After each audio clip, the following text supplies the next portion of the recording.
what a person means by the soul.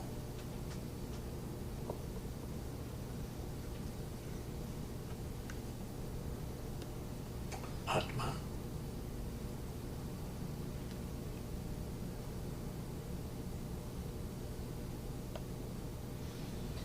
So maybe we can start from a beginning and start from your encounter of yoga.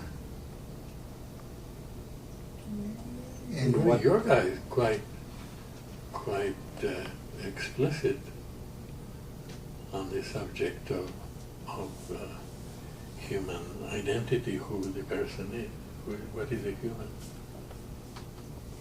We have a body, but you're not that body. You have energy, but you're not the energy. You have a mind, but you're not your mind. No, you are Atman. This is who you are. Which is beautiful, but it's very difficult since Atman is unknowable.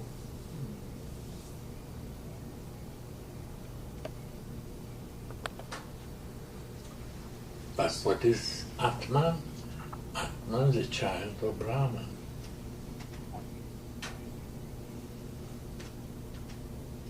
and Again, Brahman is unknowable.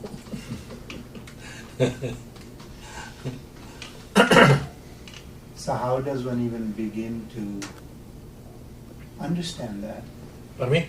How does one begin to understand that one is Atman? Well, And what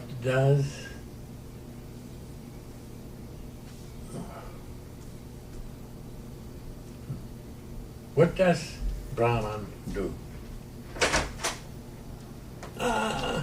See there. Just in Oh, time. Doing the filming here, huh? Mm-hmm. Hi. Hello. Thank you for the note. Okay. You'll have a couple people coming through shortly. Okay. All right. We'll interview them. Good, I'm all that's ready for always a- you. All right. Sounds good. Okay. Brahman creates. Brahman's creation is had no beginning and no end. Brahman creates one universe after another, according to yoga. There never was the first universe, there will never be the last one. Since I am, according to yoga, a child of that God, I also have a power to create. Except that God's creation is unlimited and mine is definitely limited, but what that limit is, I don't know. Nobody knows. Unless you bump into it. Then you know.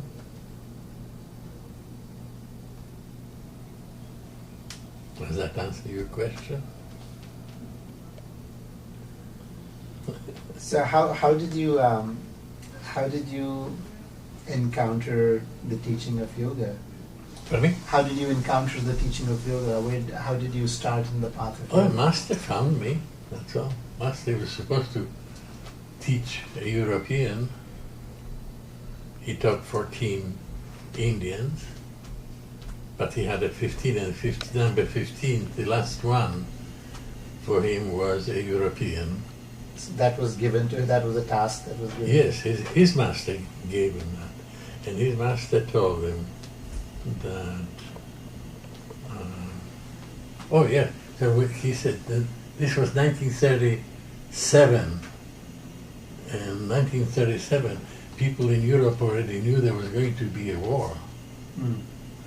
So he said, so my master was telling me this story.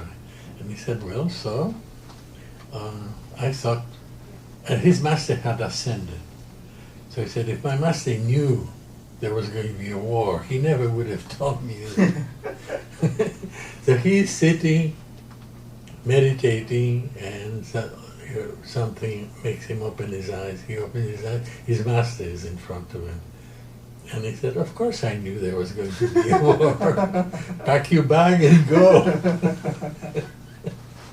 That's exactly why he told him to go. That's right. So who was your master? Is his name known to other Indians, or do you? I don't think so. I don't know. But At least I haven't met anybody. But your master's master is very famous. Pardon me? Isn't your master's master very famous? I don't quite... The teacher of your teacher, Yes. isn't that Ramakrishna? So? Okay, so he is very famous. Right. So what was the name of your master? Say again? What was the name of your master? I may not use it. Ah, okay. I don't know why. I don't ask questions like that.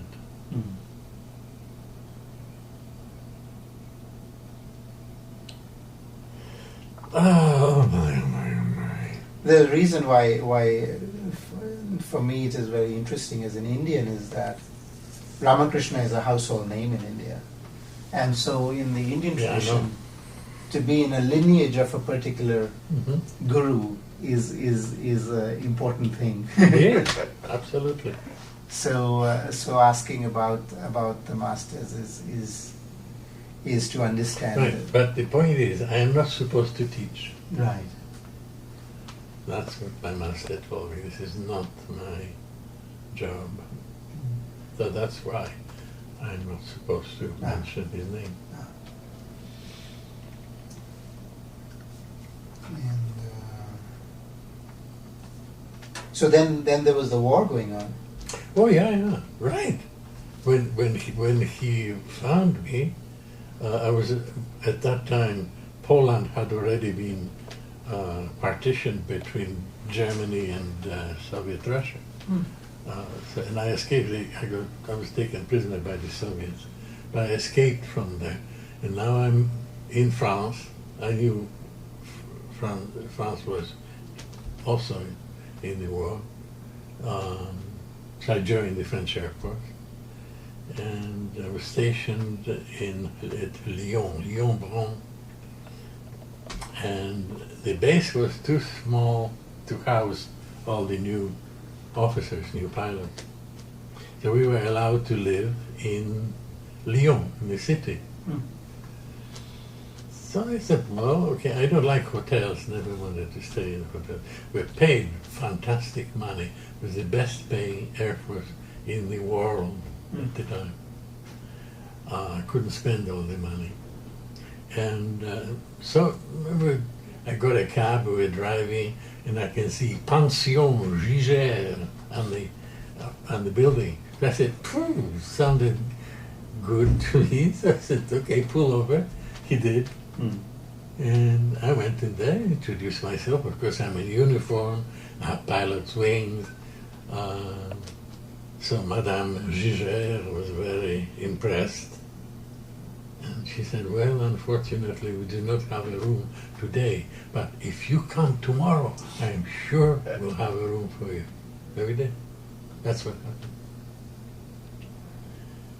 And so then you were And the first day, part of the deal, part of the money was dinner. Lunch, breakfast was typical European breakfast. There was, in the corner of the room, there was a stand with about 15, 20 bottles of different wine, and a coffee urn, and a bunch of coffee cups. That was breakfast. But dinner was fantastic. All 30 of us were sitting there around a big table. And my place was at the end of the table. And across the long table on the other end, I saw a man who vaguely reminded me of my father. I needed to look at him again. He didn't look like my father. He spoke perfect French. But everybody left. The dinner was over. They had dates, movies. There wasn't much of a war going on in those days. That was December 39. And I said, that man sat there at the table, didn't go. So I was curious about him anyway. So I walked over there, introduced myself. He asked me to sit down. Sat down. We talked. No, had a wonderful time just talking about it. Nothing. Mm. Nothing in general. So he was an Indian man. Oh yeah, right. But he said, so then he asked me what I was doing the next day. Told her, same thing.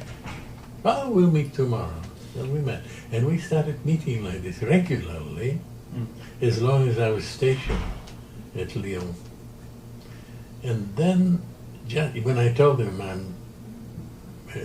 my group is going to be moved in the air defense of Paris, I said, oh, well, okay, before you go, then let's get together, let's see. And he told me something I knew very well from the reading. My father was practicing yogi.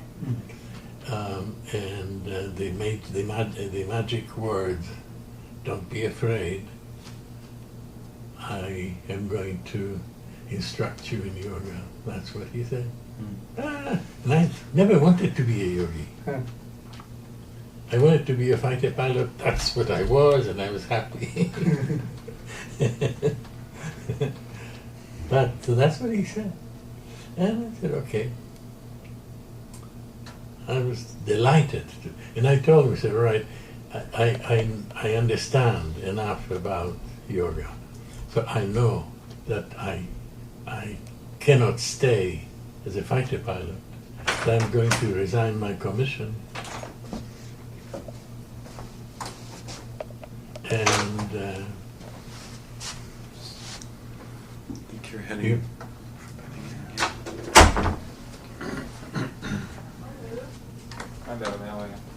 I'm going to resign my commission, and I'll drive an ambulance for the rest of the war. And he said, oh, no. You cannot do that. That would be too easy. Because I knew I couldn't kill. And I said, look, I've already killed. Right. And he said, no, you're going to do it the toughest, the hardest way there is. Why? He said, you did take an oath to God to do what you've been doing, right? You cannot break an oath to God. You have to do what you're doing. So you're going to learn yoga the hardest way there is, by breaking just about every law. So he said you have to continue to fight. Pardon me? He said Oh yeah, I said continue you to have fight. to continue to fight.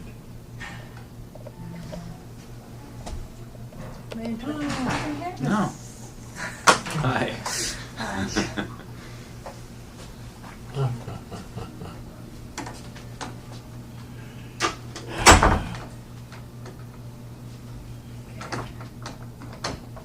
think I have to wait out here. Oh. This is the waiting room, right? You're welcome Yeah. to wait. Okay. And Stay Bev here. is right in there. Is that who? No, it's not Okay, actually. sorry. Her door's open.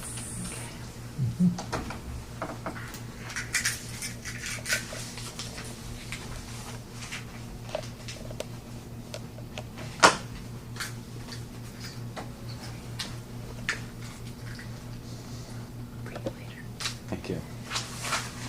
There's a bathroom that no one's going if you want. Small. Okay.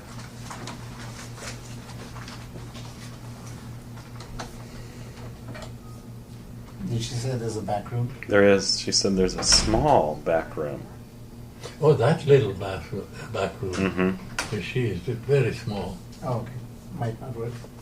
Oh, sure. If you would, why don't you take a look at it? Okay, I'll take a look at it. Steffan, take I a will. look at it. Just hit the button on that one.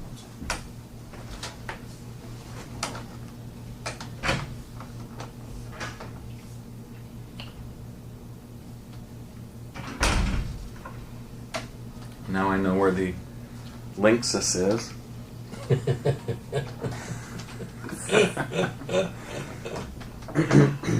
I think it's too small. Yeah. Okay. But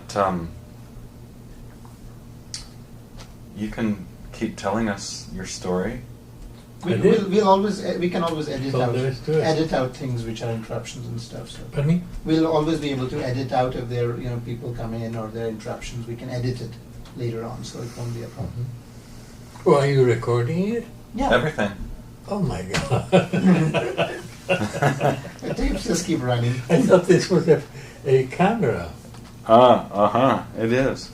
It's like moving camera. Right. So then what happened? He said he's going to teach you. Oh, no, you're right. So he said, all right, so you're leaving. Next day, we're going to leave to go to Paris. And he said, don't worry, I'll find you. And because we were changing, the war in France didn't last very long, but it was a strange war. Hello, come in. Going to Bev? No? No. Did I get the wrong day? No. Yeah, you're welcome to sit. We're actually. Are you here? Are you here to sit down to the I'm also expecting a lady at 1 o'clock. might have been to be continued. We'll see how it works. Right. Anyway, we were changing bases, changing airport. Gosh, a different one every day.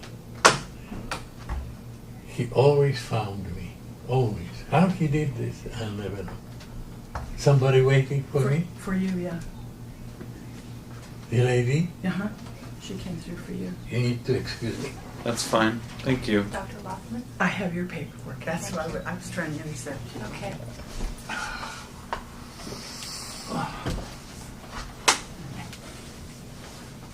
Now I'm free. Good.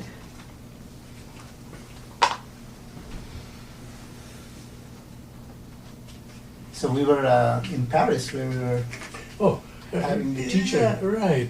So the defense of Paris was the first stop, but then we were changing fields almost every day. But this must have been like high security information where you went the next day, right? No.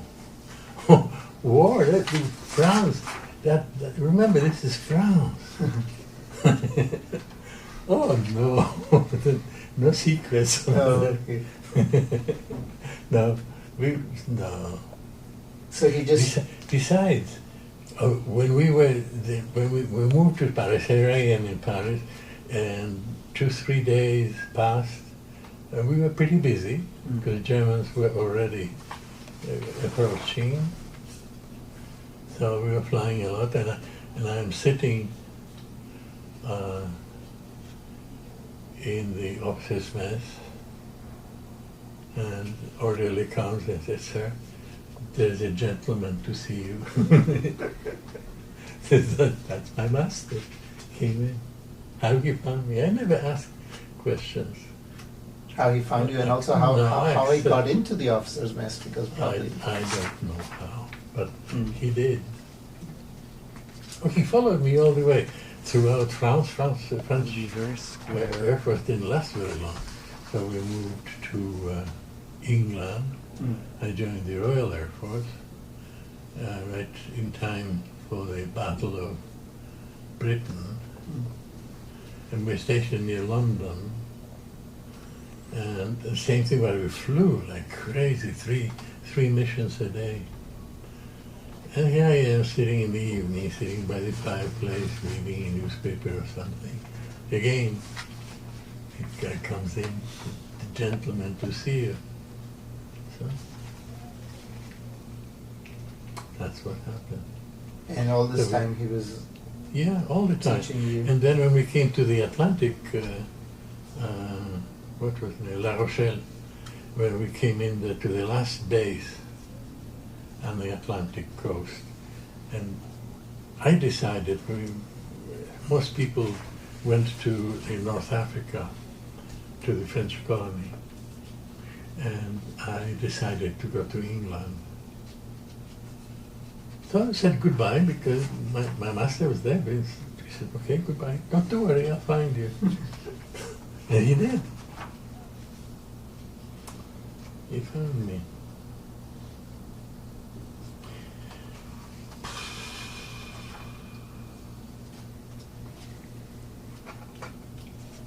Yeah. And then what happened after? Oh, well, the war in England lasted until the end, right? That's a lot of time. But he would show up at the, oh yes, then when I was too old to fly combat for the Royal Air Force, I transferred to the United States Air Force. Ah, So they didn't care about my age. Wasn't there a small problem in between those transfers of being shot down? Oh yeah, but that had, oh God. War was on, man. Tell us about the time you were shot down, please. Oh, boy, oh, boy. Well, I was still in the Royal Air Force at that time. And we started flying offensively, taking offensive mission across the channel, but we couldn't go very far in. And at Cap Grisnez, we were, had combat. And I got one, and there was another guy. I got on his tail, but the fight was going on. You know, lots of flying around aircraft. So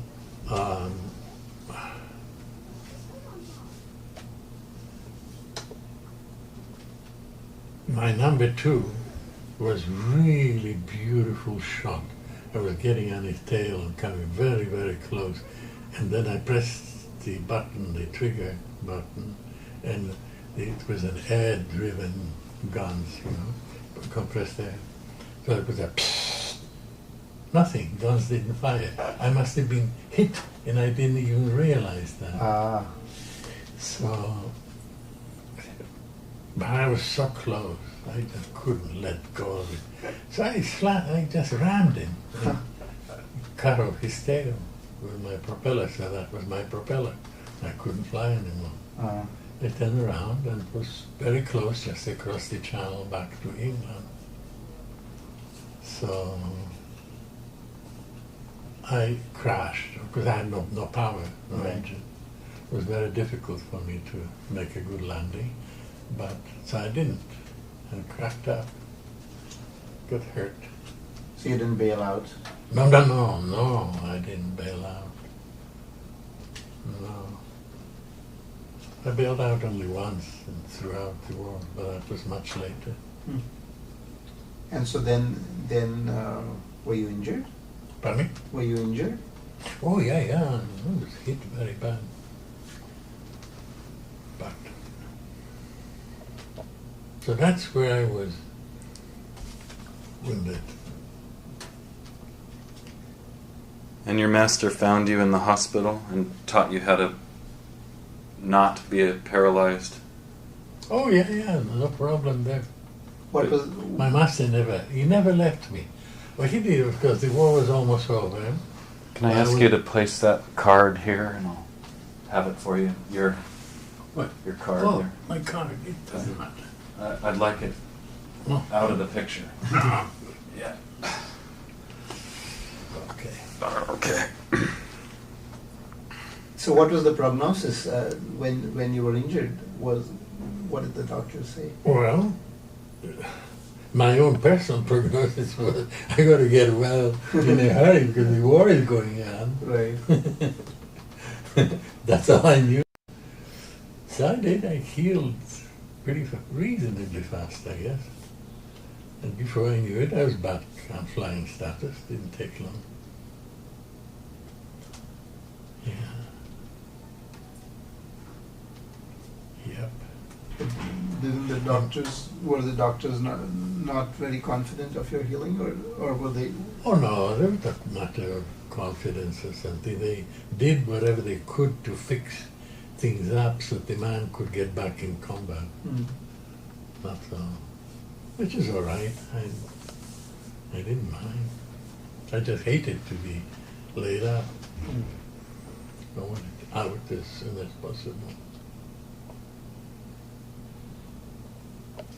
And then toward the end of the war, we already knew. Because Germany, we were flying over Germany, bombing Germany, German towns. And my master said, well, I'll say goodbye, but when the war is over, I want you to come and see me. Come for postgraduate study. That's what happened. But.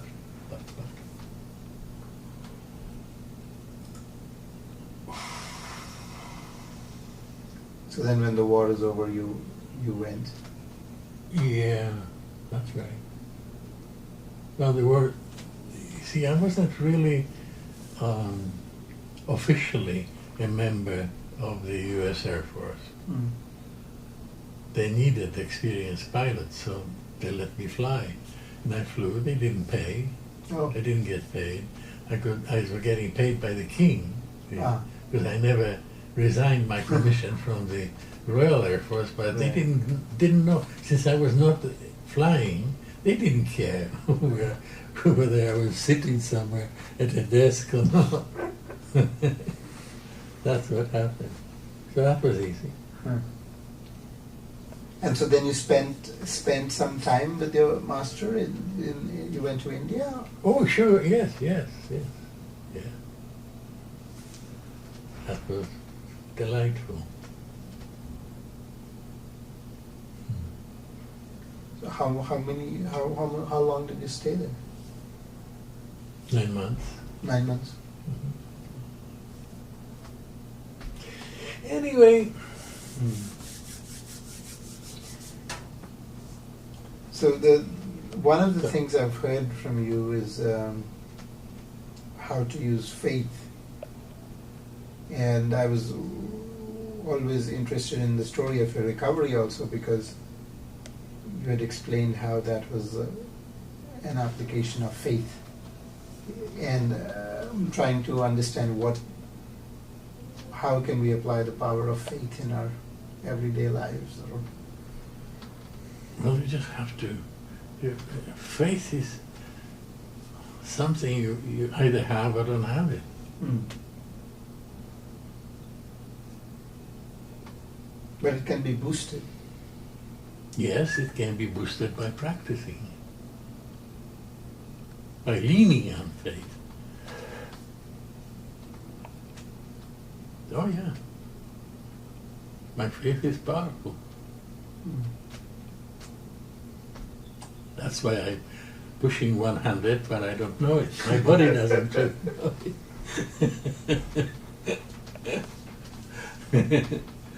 So Yes. you told me one time you had made a decision to be 100, and you'd made a plan. Tell us about Oh that. yes, well, the life plan. No, my father taught me how to plan my life. I was 15.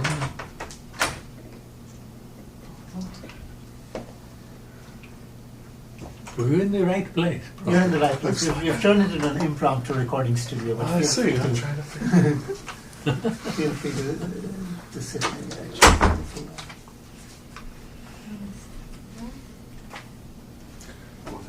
I can move that. Oh, no, that's fine. I I know. can stay. Aha. Do you have to come back with lunch? Sorry. Ordinarily. There you go. Do that. You want to come through your tube? Good.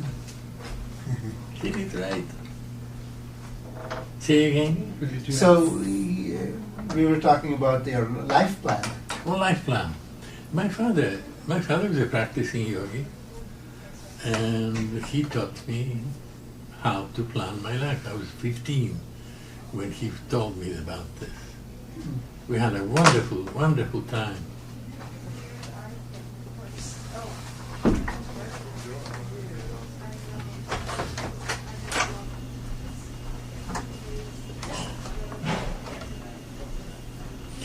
So he showed me how to do it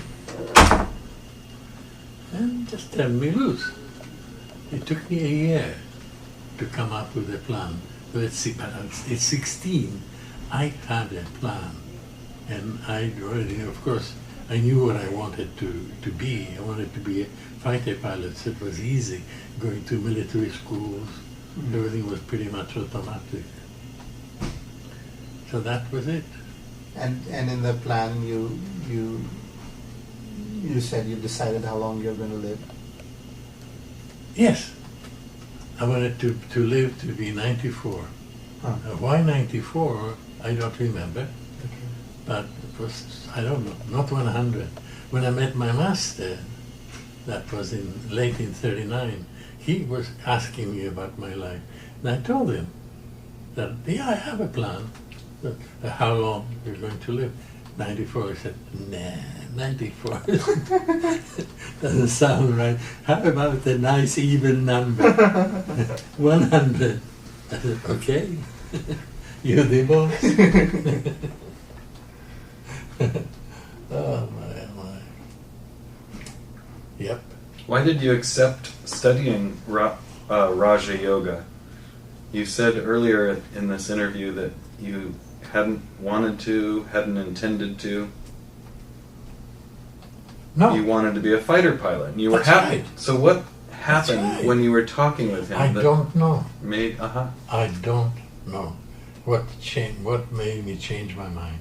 But it was something about meeting him. Yes, it was something about it. Of course, I knew, I already read everything he was talking to me about Raja Yoga. I already knew.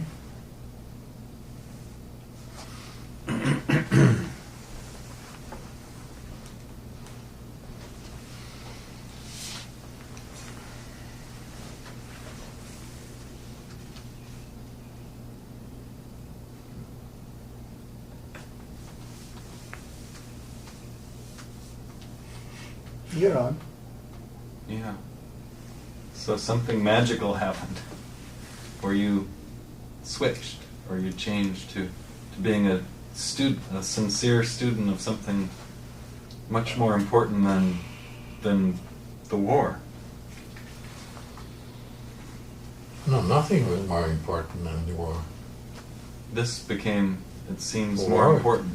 War was war. It was, I just had to, I was in it. Mm-hmm. And I had been trained for it anyway, best part of my life.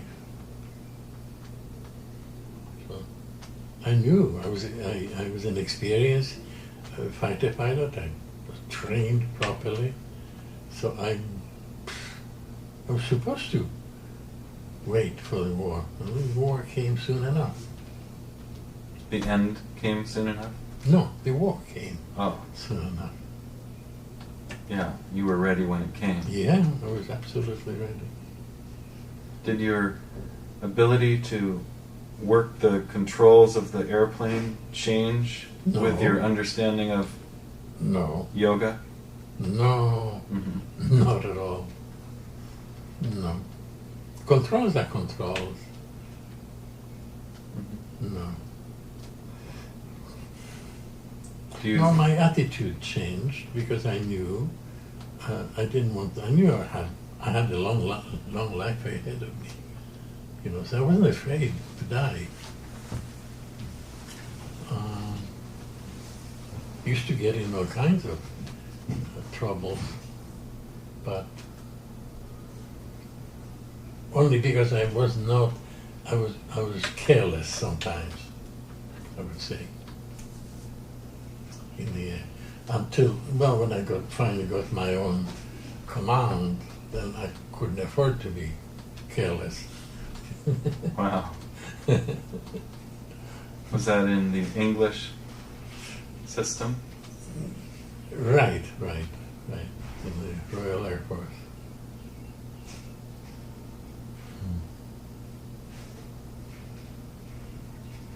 But in the American Air Force, sure, they let me fly, they let me lead units into combat, squadron to combat. That was a wonderful deal. And I could do anything I wanted to do. Had a nice quarters, tiny little house, all to myself, very nice. So, but money, not very much money, because the British didn't pay very well. They paid peanuts compared with what France paid for the same position, the same job. But they didn't charge me anything for food, had free food, or anything I wanted, free for bar, drinks, anything. Cigarettes, I smoked. Oh yeah, cigarettes, I had everything I needed over there. That didn't cost me anything. So the few bucks that the British paid me every month, it isn't not, it was a strange thing. It's a little short than 28 days, I think, is their paying amount. But that was okay. It was 30 pounds, I think. That was all right. So what happened then after you came back from India? Got married.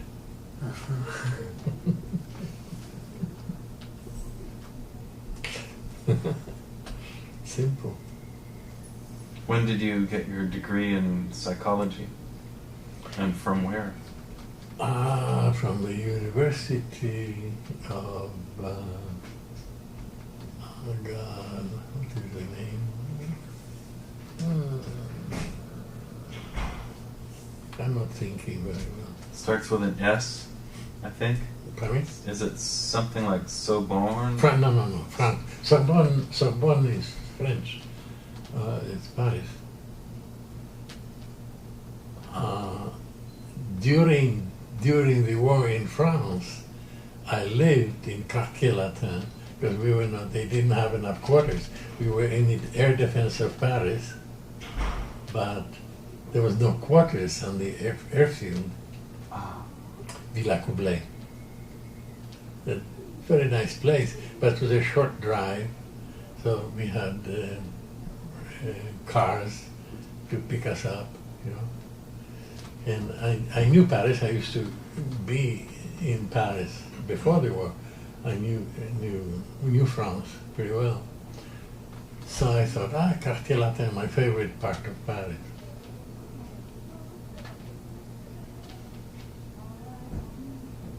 Yeah. So then, the degree that you received, The degree was, this was after the war. I was already married when I got back. What country did you study psychology at? Germany. In Germany? Right. Frankfurt. University of Frankfurt. Frankfurt am Main. Simple. And then after you got your degree in clinical psychology, you started to what? Work one-on-one or? Oh yeah, sure. Seeing patients? Yes, absolutely.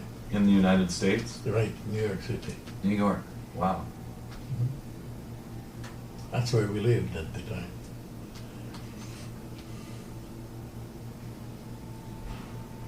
And when did you begin integrating yoga therapy into your... Oh, it was quite a bit later. In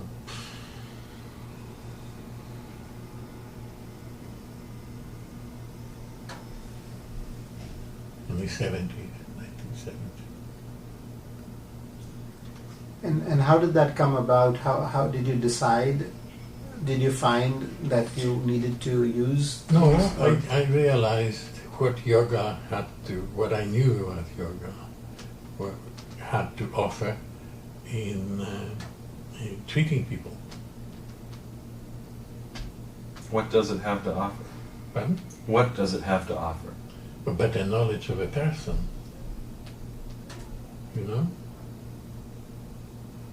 So I had a good approach, still use the same approach, And the yoga gives a better knowledge of the person to you, or gives the patient No, in better general. knowledge? In general, Oh. yoga. Uh-huh. Yoga, right? Yoga sees a human being the most beautiful way imaginable. As I said earlier, we started talking. Who are you? How does yoga see a person? Well, I have a body, but I am not my body. I have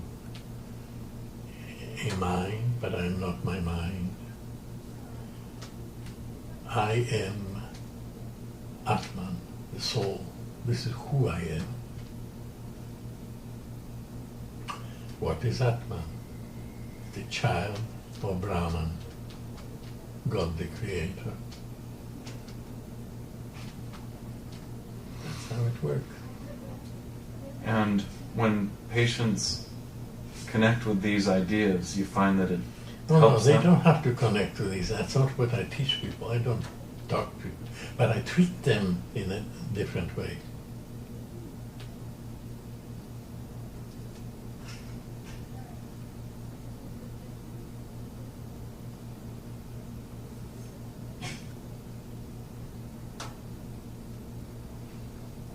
How does this different way work?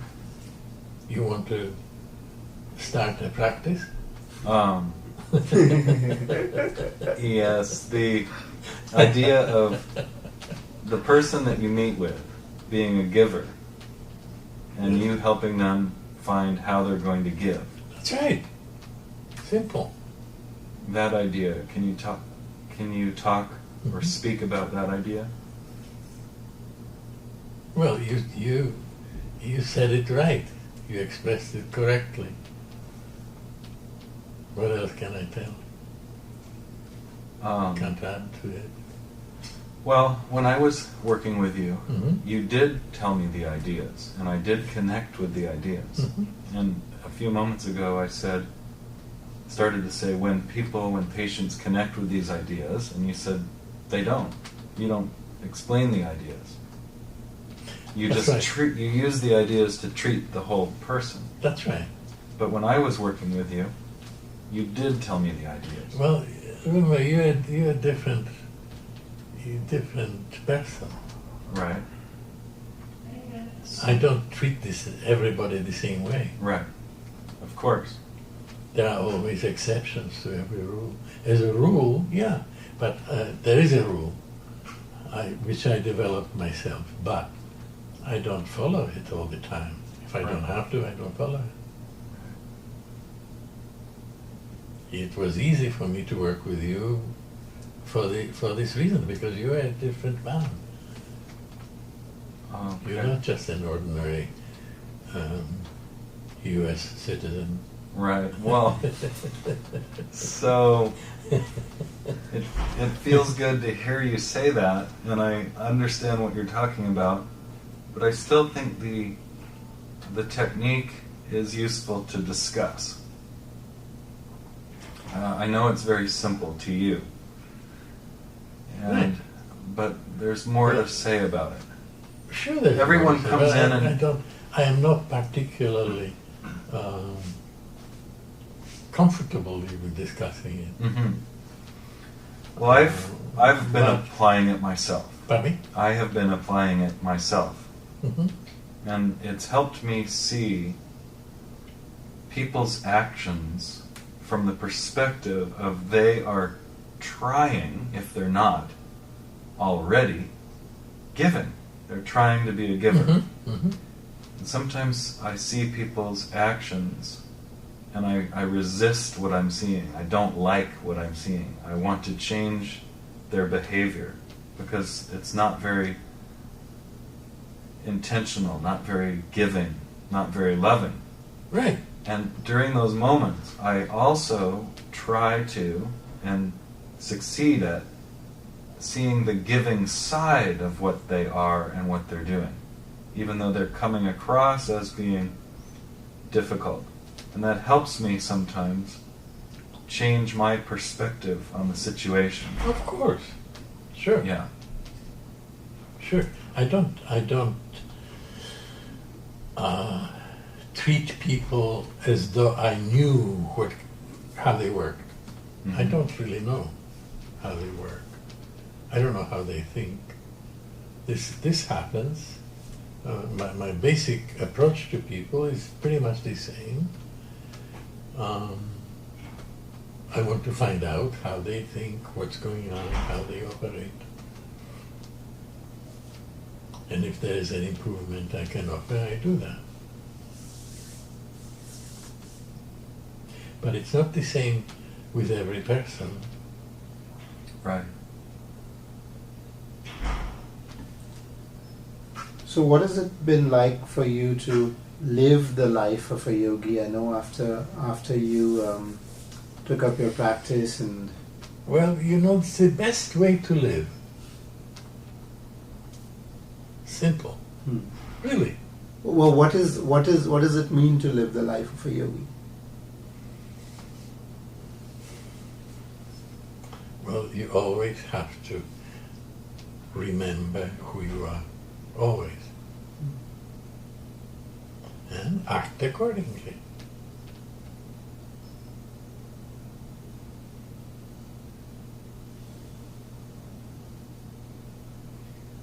Once you know who you are, why do you have to remember it? You can't forget. That's why. Is it an effort to act accordingly? It's unforgettable. When I first discovered and assimilated it, I studied yoga in all the languages that we handled at home. My father had books on yoga. So I read them all because I was a hungry, avid reader as a kid. Read everything. So I knew a lot. But I also know that you cannot eliminate asking questions. You have to ask questions to find out about the person, about the client.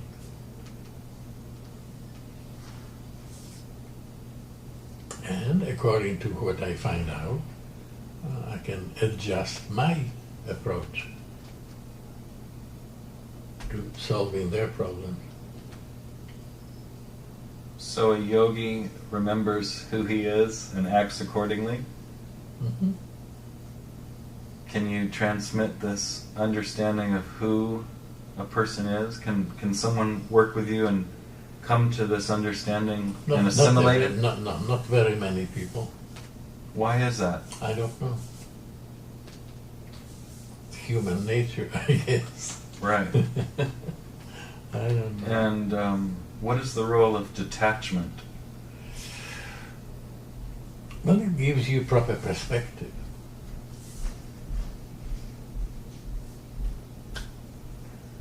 Knowing who you are. Pardon me? When you say that not everybody, I always used to have this question, which is it that many are called and few are chosen? Or is it that everybody is called but not everybody responds to the call, or is it True. that only That is true. few are called? That is true. No, is everybody called? I don't really even know that. I don't know that everybody gets called. No, but many people get called. Now, do they respond to it properly or not? Varies with the So person. that's really the question, is whether we respond. Mhm. Yeah.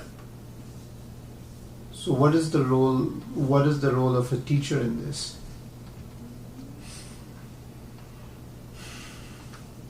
I thought I just outlined it.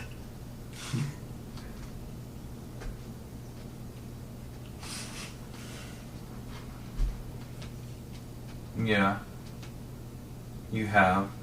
When you said that you meet with people and everyone's different and you try to find how you can help that Yeah, particular that's person. right. Yeah. Yeah. There's an art to that, isn't there? It's not a That's right. science like you learn in I wasn't taught that in school. Right. No. You were taught the science part of it. That's right. So, and even doubtful science. I wouldn't call it a science. My professor, I'm sure did consider that a science, because he was a Freudian. And I do remember my father corresponded with Freud, but my father never met him. But he had exchanged letters, and very often during the school year when we lived in the city, my father had friends coming in, and they usually were psychologists of one kind or another. So they discussed it, and I do remember Father reading Freud's letters and his own answer to it. You know? So I didn't think much about Freud. But when I met that my professor was a Freudian, so I had to do it.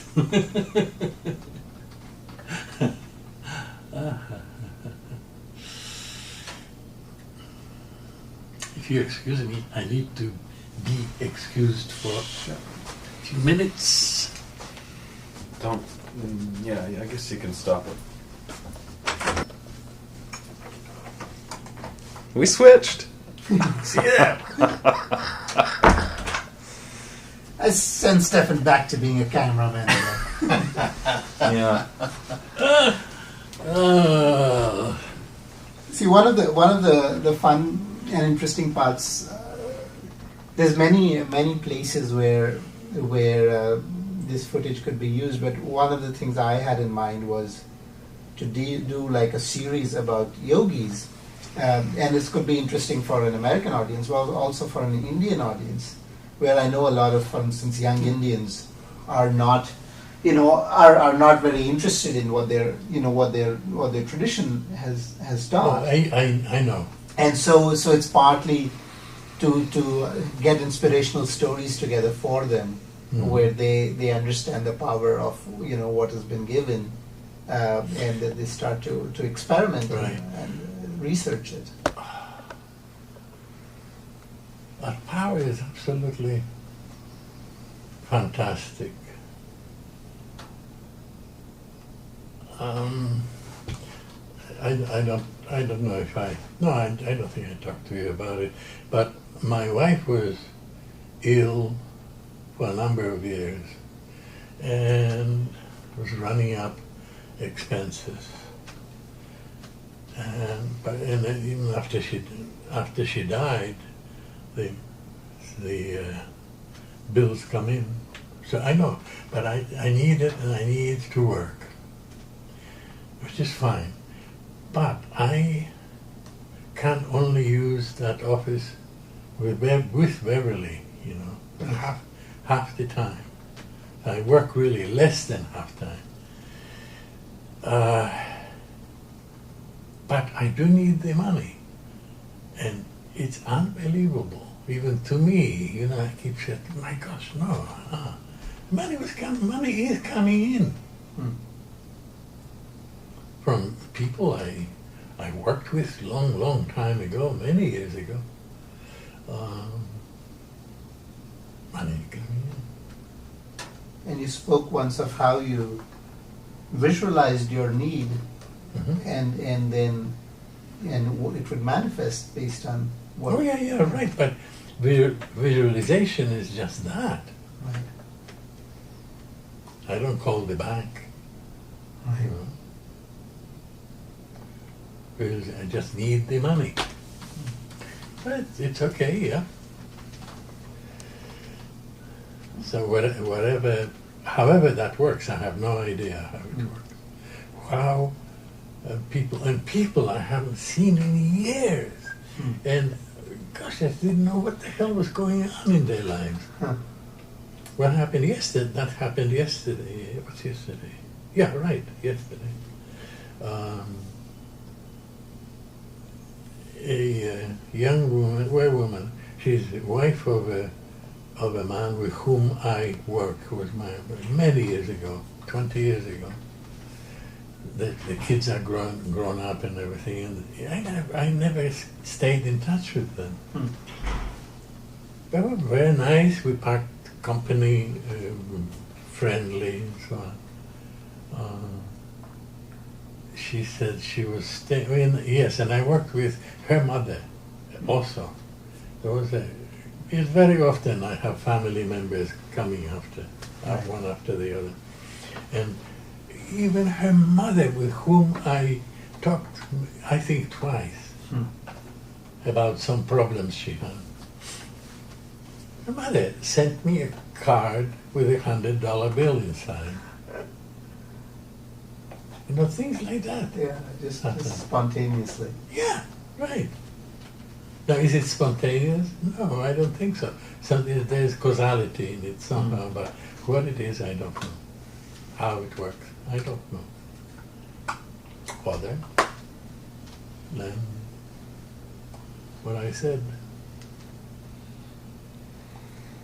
So then you were, when did you move to Seattle?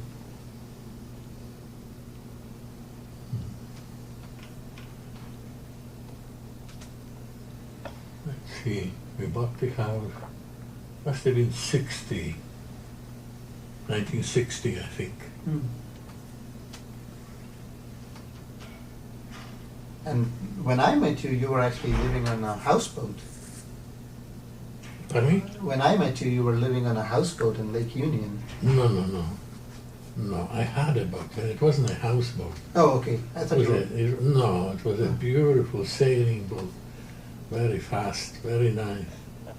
And yeah, I was practically living there because I enjoyed sailing, so every moment I had, I would go there. And sometimes on a weekend I would spend the whole weekend. But the boat was livable because we had, I sold it just a couple of weeks ago. Oh. The boat was beautifully equipped. Had a good kitchen, lots of storage space for food and stuff. And you were taking it out till just a few years ago. Pardon me? You were sailing it just a few years ago, right? Yeah, a few years, about 4 years. Because I quit sailing about 4 years ago because it was too much. Right. Too much time. I was needed home more. So 4 years ago you were 93. How old were you 4 years ago when you quit sailing? Well, you figured out 93, Right? right? No. Is that incorrect? I'm trying to do the math here. Figure it out. I was born in 1910. 1910. Right. So yes, 93. And how long were you flying till? Pardon? Till when were you? Till what age did you fly? I flew until I had a very bad landing. I was so ashamed of myself. That was